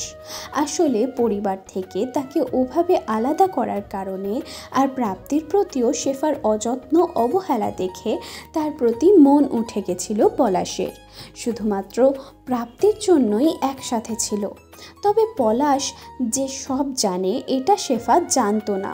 এসবের সাক্ষী ও প্রমাণ হিসেবে শেফা ঢাকায় যে ডাক্তারকে দিয়ে অ্যাবর্শন করাতো তাকে আর প্রাপ্তির জন্মের সময় যার তত্ত্বাবধানে ছিল তাদেরকে হাজির করা হয়, সাথে সমস্ত মেডিকেল ডকুমেন্টস।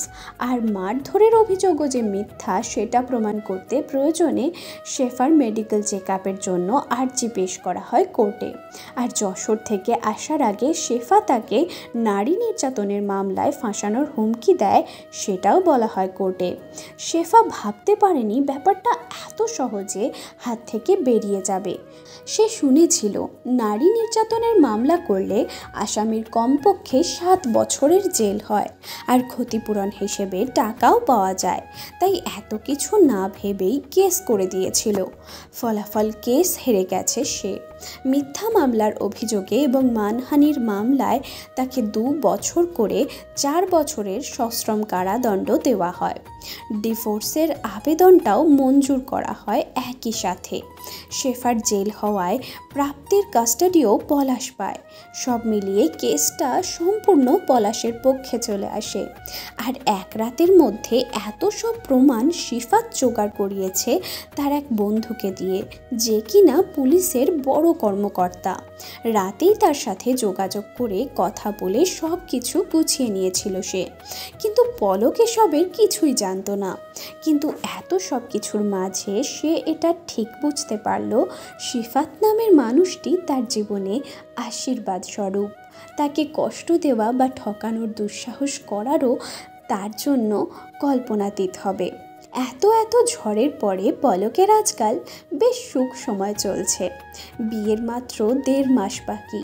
সেটার আয়োজন নিয়ে ব্যস্ত সবাই। বিথি তিয়ানের সাথেও নিয়মিত কথা হচ্ছে, দেখা হচ্ছে। পুরনো স্মৃতিদেরও উল্টে পাল্টে দেখা হচ্ছে। আবার দূরত্ব জড়তাও কাটছে একটু একটু করে। শপিংয়েও যাচ্ছে তারা একসাথে। তবে শিফাতের সাথে খুব একটা যোগাযোগ হয় না পলকের। শিফাতের সাথে দেখা হওয়ার একমাত্র উপায় ভিডিও কল, নইলে ফোনের 2-4টা কথাতেই ক্ষান্ত হতে হয় তাদের। অফিস, ফ্লাইট সব মিলিয়ে বেশ ব্যস্ত সময় চলছে শিফাতেরও। বিয়ের সময়টা বেশ কিছুদিন ছুটিতে থাকবে, তাই আগেই যতটা সম্ভব কাজ গুছিয়ে রাখছে। এরই মাঝে একদিন রাতে বিথি গ্রুপ কলে কানেক্টেড করলো পলক আর তিয়ানকে। এই কথা সেই কথার পরে তাদের কথার প্রসঙ্গে এলো পহেলা ফাল্গুন নিয়ে। আর একদিন বাদেই পহেলা ফাল্গুন, অথচ এবার বিথি তার বরের থেকে দূরে। তাই মন খারাপ করে বলল, বুঝছস দোস্ত, এই বিদেশ ভুইয়ে গিয়া দেশীয় সব উৎসব চঙ্গে উঠেছে আমার। এইসব কমিউনিটির রং ঢঙের ফাংশন একটুও ভালো লাগে না আমার।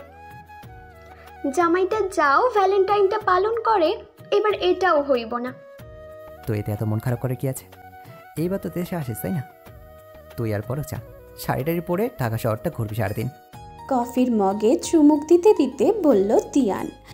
আরে ধুর, পলকের তো এইবার আবার উনি জুটেছেন একজন। আমার সাথে কি আর যাবে? 2 দিন তার ওনার সাথে কাটাবে দেখিস। বলেই রসিকতা করে হাসলো বিথি। এমন কিছু না, উনি এসব নিয়ে বলেননি কিছু। ব্যস্ত উনি। 14 তারিখ ফ্লাইট আছে ওনার লন্ডনের।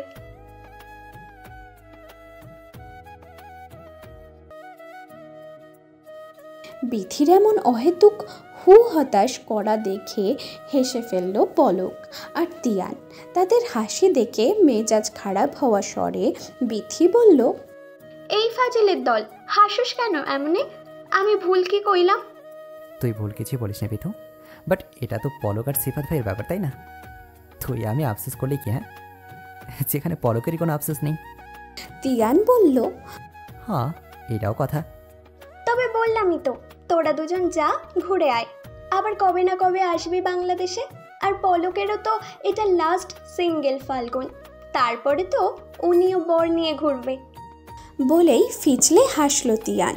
তা দেখে বিথিও হাসলো একইভাবে। পলক ভীষণ লজ্জা পেয়ে গেল এতে। জীবন তার কদিন পরেই নতুন রং পেতে চলেছে, ভাবতেই অন্যরকম সুখ লাগছে তার। আচ্ছা তাইলে কাজ করি, আমরা 3 জনই যাই, চল ঘুরতে। এই তিয়ান, তুই পাঞ্জাবি পরবি আর আমরা শাড়ি, ওকে? এই তোদের মাঝে আমাকে কেন টানছিস? হ্যাঁ, 2 জন এঙ্গেজ মহিলা নিয়ে আমি একা একটা সিঙ্গেল ছেড়ে ঘুরতে যাবো নাকি? লোকে কি বলবে? বিস্মিত স্বরে বলল তিয়ান। বেশি বকবক করিস না তো। কাল আমরা শপিংয়ে যাব, এটাই ফাইনাল। আর শপিংও তুই করে দিবি আমাদের। বিথি বলল, আচ্ছা যা, দেবো নে। কাল তাহলে বিকেলবেলা শপিং মল চলে আসিস তোরা। আমি অফিস শেষ করে চলে আসবো, ওকে? আচ্ছা, খুশি। হয়ে বলল বিথি। কিন্তু পলকের মন সায় দিল না এসবে। এভাবে শাড়ি পরে ঘুরতে যাওয়ার অভ্যাস নেই তার। কিন্তু বিথি মন খারাপ করবে ভেবে নাও করতে পারল না। তাই রাজি হয়ে গেল বিথির আবদারে। পলকের বাড়ির সামনে ওয়েট করছে তিয়ান। বিথি পলকের বাসায় গেছে তাকে নিচে নিয়ে আসতে। আজ পহেলা ফাল্গুন। সকাল সকাল ফোন করে বিথি ঘুম থেকে তুলে দিয়েছে তিয়ান আর পলককে। বলেছে সকালবেলা না গেলে নাকি ফাল্গুনের কোনো মজাই থাকে না। অগত্যা তাদের ঘুম ছেড়ে তৈরি হতে হয়েছে বিথির সাথে যাওয়ার জন্য। গতকাল শপিংয়ে গিয়ে বিথি আর পলককে একই রকমের দুটো শাড়ি কিনে দিয়েছে তিয়ান। আর তাদের পছন্দের নিজের জন্য একই রঙের পাঞ্জাবিও কিনতে হয়েছে তাকে। পলক তিয়ানের দেওয়া শাড়িটা নিতে না চাইলেও তিয়ান যখন বলল, থিও জোর করলো, তখন আর পলক না করতে পারেনি, নিয়েছে শাড়িটা। আর সেই শাড়ি পরেই কুচি ঠিক করতে করতে সিঁড়ি দিয়ে নেমে আসছিল পলক। গেটের কাছেই দাঁড়িয়েছিল তিয়ান, গাড়ির সাথে হেলান দিয়ে দাঁড়িয়েছিল। আচমকা পলককে দেখে থমকে গেল সে। ধীরে ধীরে সোজা হয়ে দাঁড়ালো। পলককে সে ভালোবেসে প্রায় সময় বলে ডাকতো। আর আজ পলককে দেখে তার মনে হলো সরিষা, হলুদ আর সবুজ মিশেল এই শাড়িতে যেন শ্যামলতার প্রতিরূপ এসে হাজির হয়েছে তার সামনে। মুগ্ধ হয়ে দেখছে সে পলককে। তার মনে আছে আজও তাদের সম্পর্কের শুরুতে প্রথম ফাল্গুনে তিয়ান আবদার করেছিল পলককে শাড়িতে দেখবে বলে। কিন্তু পলক লজ্জায় শাড়ি পরেনি সেবার। তিয়ানের তাকে শাড়িতে দেখার ইচ্ছেটাও অপূর্ণ রয়ে গেছিল। আজ সেই ইচ্ছেটাই যেন পূরণ হলো তার। তারই দেওয়া শাড়িতে সেজেছে তার শ্যামকন্যা। কি অপূর্ব লাগছে তাকে। চোখে মোটা করে কাজল টানা, চুলগুলো হাত খোপা করে এক সাইডে করে রেখেছে, দুই একটা ফুলও গুঁজে রেখেছে তাতে। সামনের বেসামাল কিছু চুল বড্ড জ্বালাতন করছে তাকে। সেটা দেখে আলতো হাসল তিয়ান। পলক কাছাকাছি এসে দাঁড়াতেই তিয়ান নিজের অজান্তেই পলকের গালে হাত রাখল। আলতো করে ছুঁয়ে সামনের চুলগুলো কানের পেছনে গুঁজে দিল। তার চোখ মুখে অদ্ভুত ঘোর, যা দেখে ভড়কে গেল পলক। আর আচমকা তিয়ানের এমন কাজে বেশ অপ্রস্তুত হয়ে গেল সে। তিয়ান এমন কিছু করবে মোটেও আশা করেনি সে। ঘোর লাগা চোখে আরও এক কদম এগিয়ে এলো তিয়ান পলকের দিকে। পলকের অস্বস্তি লাগছে খুব এবারে। ধীর কণ্ঠে তিয়ানকে ডাকলো এবার। বলল, তিয়ান, কি কি কি কি কি করছো তুমি? সরে দাঁড়াও। কিন্তু তিয়ানের কোনো প্রতিক্রিয়া পাওয়া গেল না এতে। পলকের কথা যেন তার কানেই গেল না। ঠোঁটে মৃদু হাসি নিয়ে মুগ্ধ নয়নে সে দেখছে তার শ্যামকন্যাকে।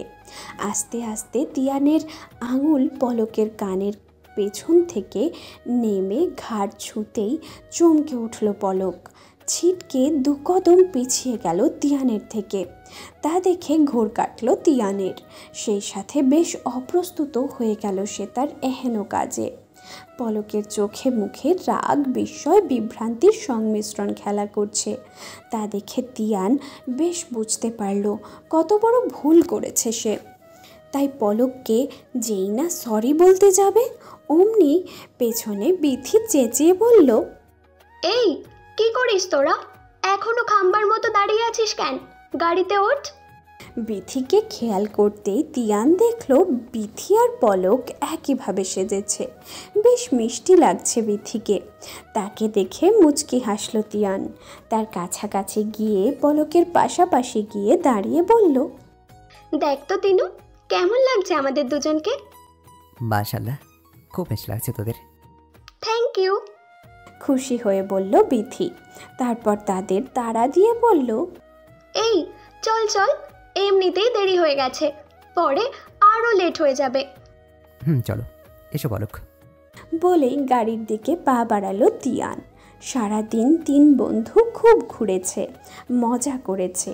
পলক যদিও মন থেকে উপভোগ করতে পারেনি কিছুই। সকালের ঘটনায় বেশ গুটিয়ে গেছে ভেতর ভেতর। বিথি না বুঝলেও তিয়ান সেটা ঠিক খেয়াল করেছে। তাই বিথি যখন ফোনে কথা বলছিল, তিয়ান চট করেই পলকের হাত ধরে একটু নিরিবিলিতে নিয়ে দাঁড় করালো। পলক হকচকিয়ে গেল তিয়ানের এহেন কাজে। মেজাজও খারাপ হলো ভীষণ তার। হাত ছাড়িয়ে নিতে চাইলে তিয়ান শক্ত করে ধরে থামালো তাকে। তারপর বলল, পলক listen, I am really very sorry yaar. I don't know what happened to me that time. I lost my control. I am really sorry for my behavior. Please pardon me. It's okay Tian, ছাড়ো এখন। কেউ দেখলে ভুল বুঝবে। চলো এখান থেকে। তুমি রাগ করোনি তো? না, ঠিক আছে, ভুল হয়েছে। তুমি সেটা বুঝতে পেরেছো, এটাই এনাফ। Are you sure? ইয়া। ওকে চলো। আলতো হেসে বলল তিয়ান। এয়ারপোর্টে বসে নিউজ ফিড স্ক্রল করছিল শিফাত। স্ক্রল করতে করতেই তার চোখে পড়ল একটা ছবির অ্যালবাম। পহেলা ফাল্গুনে তাদের একসাথে তোলা কিছু ছবি। তিয়ান আর পলক আর কয়েকজনকে ট্যাগ করে পোস্ট করেছে বিথি। বিভিন্ন পোজ দিয়ে তোলা ছবিগুলো। সেগুলোর মধ্যে একটা ছবিতে পলক আর বিথিকে দুপাশে নিয়ে তাদের কাঁধে হাত রেখে মাঝে দাঁড়িয়ে আছে তিয়ান।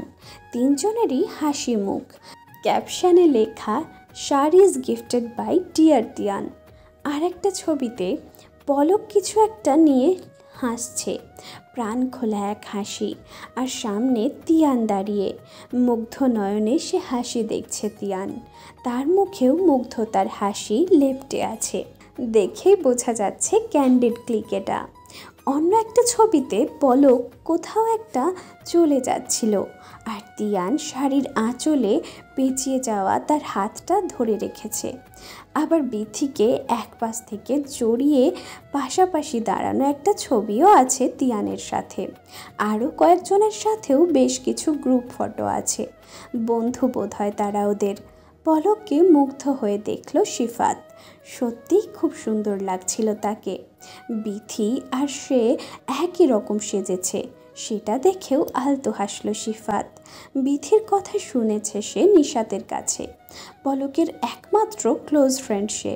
কিন্তু তিয়ান যে তাদের এত ভালো ফ্রেন্ড সেটা বোধ হয় নিশাতেরও জানা ছিল না। তাই শিফাতকেও বলেনি সে। তিয়ানকে তার খারাপ লাগে না। প্রথম পরিচয়েই ভালো লেগেছিল তাকে। তারপর পলককে তার বিপদের সময় যেভাবে হেল্প করেছে তাতেও বেশ ভালো লেগেছিল তিয়ানকে তার। ডিসেন্ট, রেসপন্সিবল, কেয়ারিং একটা ছেলে। কিন্তু সে যেটা বুঝেছে পলক কি বোঝে সেটা জানা নেই শিফাতের। লাস্ট 2 দিন একবারও কল বা মেসেজ করেনি সে পলককে। পলকও করেনি। সে অবশ্য এমনিতেও করে না খুব একটা। তারপরেও এত সব আয়োজন, এত কিছুর কোনো কিছুই সে শিফাতকে বলেনি। আজকের দিনটাতেও একটাবার কল করেনি। কিন্তু কেন করেনি? স্পিকারে অ্যানাউন্স হচ্ছে ফ্লাইটের সময় হয়ে গেছে, যেতে হবে এবার। অনেক অনেক প্রশ্নের না পাওয়া উত্তরগুলো ছেড়ে উঠে দাঁড়ালো শিফাত। পা বাড়ালো প্লেনে চেক ইন করার উদ্দেশ্যে। আলমারি থেকে একের পর এক শাড়ি বের করছে আর আয়নার সামনে গিয়ে তাতে দেখছে নিজেকে। বিথির বর কবিরকে সবার সাথে পরিচয় করিয়ে দেওয়ার উদ্দেশ্যে পরিবার, আত্মীয় স্বজন আর বন্ধুদের নিয়ে একটা গেট টুগেদারের আয়োজন করেছে বিথি। যদিও পলকের বিয়ের পরেই এটা হওয়ার কথা ছিল, কিন্তু কবির বিথিকে সারপ্রাইজ দিতে ভ্যালেন্টাইন ডেতেই দেশে এসেছে। তাই ছুটি শেষ হওয়ার মেয়াদও এগিয়ে গেছে। পলকের বিয়ের 2 দিন পরেই চলে যাবে বিথি। তাই আগে ভাগেই আয়োজন করেছে এসবের। কিন্তু পার্টিতে কী করবে সেটা নিয়ে কিছুই ডিসাইড করতে পারছে না পলক। পলক যখন ড্রেস পছন্দ করা নিয়ে কনফিউজড, ঠিক সে সময় কল এলো শিফাতের। কল রিসিভ করে আজ প্রথমেই শিফাত সালাম দিল। বলল, আসসালামু আলাইকুম মৃন্ময়ী, কেমন আছেন আপনি? ওয়ালাইকুম আসসালাম, আলহামদুলিল্লাহ ভালো। আপনি?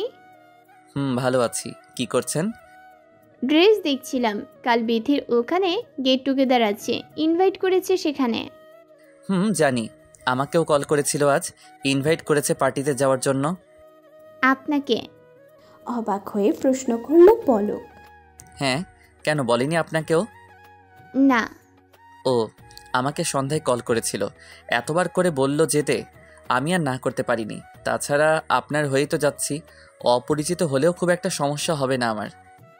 বলেই আলতো হাসলো শিফাত, তারপর বলল, আচ্ছা যাই হোক, কি পড়ছেন কাল পার্টিতে? জানি না আমি কিছু। আচ্ছা ওয়েট, আমি দেখে দিচ্ছি। বলতে বলতেই কল কেটে দিয়ে ভিডিও কল দিল শিফাত, তারপর বলল, এবার একটা একটা করে দেখান আমায়, আমি চুজ করে দিচ্ছি। পলক বাধ্য মেয়ের মতো একের পর এক শাড়ি ঘাঁটছে আর শিফাতকে দেখাচ্ছে। এভাবেই 7-8টা শাড়ি দেখানোর পরে রয়্যাল ব্লু কালারের একটা শিফন শাড়ি নজর কাড়ল তার। শাড়িটা গোল্ডেন কালারের মোটা পাড় দিয়ে বর্ডার করা, সেখানে বিভিন্ন স্টোন আর সুতার কাজ করা, কিছুটা ভারী কাজ করা, পার্টিতে পরার জন্য একদম পারফেক্ট। শিফাতের কথায় শেষ পর্যন্ত ওটাই ফাইনাল করা হলো পার্টিতে পরার জন্য। শাড়ি ফাইনাল করার পর শিফাত বলল, কাল 6টায় রেডি থাকবেন, আমি নিতে আসবো আপনাকে, একসাথেই যাব দুজনে। না না, সেটার দরকার হবে না, আমার সাথে ভাইয়া আর নিশাদকেও ইনভাইট করেছে বিথু, আমি তাদের সাথেই চলে আসব, আপনাকে আর কষ্ট করে আসতে হবে না। Okay fine. জি। কাল 6টায় রেডি থাকবেন সবাই, একসাথেই যাব আমরা। হ্যাঁ। থতমত খাওয়া স্বরে জিজ্ঞেস করলো পলক। ঘুমিয়ে পড়ুন এবার, গুড নাইট মৃন্ময়ী। বলেই পলকের কিছু বলার অপেক্ষা না করেই কল ডিসকানেক্ট করে দিল শিফাত। পলক হতভম্ব নয়নে কিছুক্ষণ তাকিয়ে রইল ফোনের স্ক্রিনে, মনে মনে বলল, মানুষটা এমন অদ্ভুত কেন? কিন্তু উত্তর দেবার আপাতত কেউ নেই, তাই নিরাশ হয়েই উঠে গেল সেখান থেকে। সব গুছিয়ে রেখে শুয়ে পড়ল। ঘুমানোর আগে শিফাতকে ছোট্ট করে মেসেজ করলো, গুড নাইট। ড্রয়িং রুমে ঢুকতেই থমকে গেল পলক। রয়্যাল ব্লু কালারের স্যুট পরা, পায়ে পলিশড ব্ল্যাক শু, চুলগুলো এক সাইডে ব্রাশ করে জেল দিয়ে পরিপাটি করে রাখা, মুখে চাপ দাড়ি আর হাতে মোটা চেনের ব্র্যান্ডেড ঘড়ি, পরনে লম্বা ফর্সা সুদর্শন একজন ব্যক্তি দাঁড়িয়ে আছে। এক হাত পকেটে রেখে অন্য হাতে মোবাইল কিছু একটা করছে। 2-1টা হার্টবিট মিস করলো পলক। এই সুদর্শন ব্যক্তিটি তার হবু স্বামী। কাল পলককে যে রঙের শাড়ি দেখিয়েছিল, আজ নিজেও সেই রঙেই সেজেছে। মুগ্ধ হয়ে দেখল সে শিফাতকে, আপনা আপনি তার মুখ থেকে বেরিয়ে এলো, মাশাআল্লাহ। পলকের আওয়াজ পেয়ে মোবাইলের স্ক্রিন থেকে চোখ তুলে চাইল শিফাত। অনায়াসে 2-1টা হার্টবিট বুঝি সেও মিস করে গেল। ফর্সা না হলেও উজ্জ্বল শ্যামলা বর্ণের পলকের গায়ে রয়্যাল ব্লু কালারের এই শাড়িটাও মানিয়েছে খুব। হাই নেকের ফুল স্লিভের ডিজাইন করা ব্লাউজ দিয়ে পরায় যেন আরও বেশি সুন্দর দেখাচ্ছে তাকে। চুলগুলো মাঝে লম্বা সিথি করে, পেছনে খোপা করা, কানে বড় ঝুমকো, নাকে শিফাতের দেওয়া গোল্ডের নাকফুলটা, চোখে মোটা করে টানা কাজল আর ঠোঁটে গাঢ় লিপস্টিক, আর হাতে এনগেজমেন্ট রিং। ব্যাস এইটুকুই, এতে যেন রাজ্যের মায়া এসে ভর করেছে পলককে। শিফাত অপলক চেয়ে আছে তার মৃন্ময়ীর দিকে, তাকিয়ে আছে পলকও, তার চোখেও আজ রাজ্যের ঘোর এসে ভিড় জমিয়েছে। আর তখনই হালকা গলা ছাড়ার আওয়াজে ধ্যান ভাঙল দুজনের। চমকে পেছনে তাকাতেই পলক দেখতে পেল পলাশ আর নিশাত দাঁড়িয়ে আছে। ওদের দেখা শিফাত আর পলক দুজনেই বেশ লজ্জা পেয়ে গেল। তা দেখে নিশাত রসিকতার সুরে বলল, শিফাত লজ্জা পেয়ে গেল নিশাতের কথায়। মাথা নিচু করে আলতো হেসে নিশাতের দিকে তাকিয়ে বলল, এমন কিছু না ছোট আপু, মাশাআল্লাহ, খুব সুন্দর লাগছে তোমাকে। হ্যাঁ হ্যাঁ, বুঝি তো আমরা সবই। ফিচলে হেসে বলল নিশাত। হ্যাঁ, খুব বুঝো। ছোট আপু কিনা তুমি। আচ্ছা চলো, এবার লেট হয়ে যাচ্ছে। তারপর পলাশকে উদ্দেশ্য করে বলল, আসুন ভাইয়া। তারপর তারা একসাথে বেরিয়ে গেল হোটেলে যাওয়ার জন্য, যেখানে বিথি পার্টির আয়োজন করেছে। অনেক দিন পর কলেজের পুরনো বন্ধুরা একসাথে হয়েছে। বন্ধুদের সাথে বসে গল্প করছিল তিয়ান। তখনই দেখলো সিফাতের সাথে পলক ঢুকছে হলে। পলককে দেখেই মুগ্ধ হলো তিয়ান। আজও শাড়ি পরেছে তার শ্যামকন্যা। কিন্তু তার পাশে সিফাতকে খেয়াল করতেই দেখলো তারা দুজনেই ম্যাচিং করে ড্রেস পরেছে। পাশাপাশি দুজনকে দেখে মনে হচ্ছে তারা একে অন্যের জন্যই তৈরি। ম্লান হাসলো তিয়ান ওদের দেখে। মনে মনে ভাবলো আজ এই জায়গাটা কেবল তার থাকা উচিত ছিল।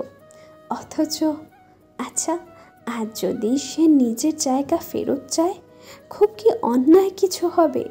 তিয়ান যখন এসব ভাবনায় মশগুল, তখনই হঠাৎ বিথির কথার আওয়াজে ধ্যান ভাঙল তার। তাদের বাকি বন্ধুদের সাথে পরিচয় করিয়ে দিচ্ছে সিফাত, পলক, পলাশ আর নিশাতকে।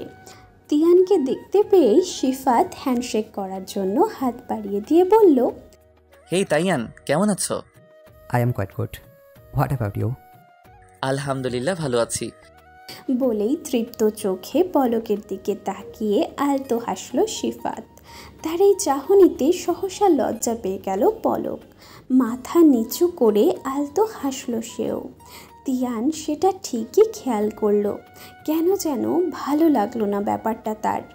কবিরের সাথে পরিচিতি পর্ব শেষ হতেই ডান্স ফ্লোরে আমন্ত্রণ জানানো হলো বিথি আর কবিরকে। কিন্তু বিথি জেদ ধরেছে সিফাত আর পলককেও ডান্স ফ্লোরে তাদেরকে জয়েন করতে হবে। কাপল ডান্স হওয়ায় পলক প্রথমে বেশ উসখুস করছিল না যাওয়ার জন্য, কিন্তু সিফাত যখন হাত বাড়িয়ে দিয়ে জিজ্ঞেস করলো, Mrinmoyee, may I have a dance with you please?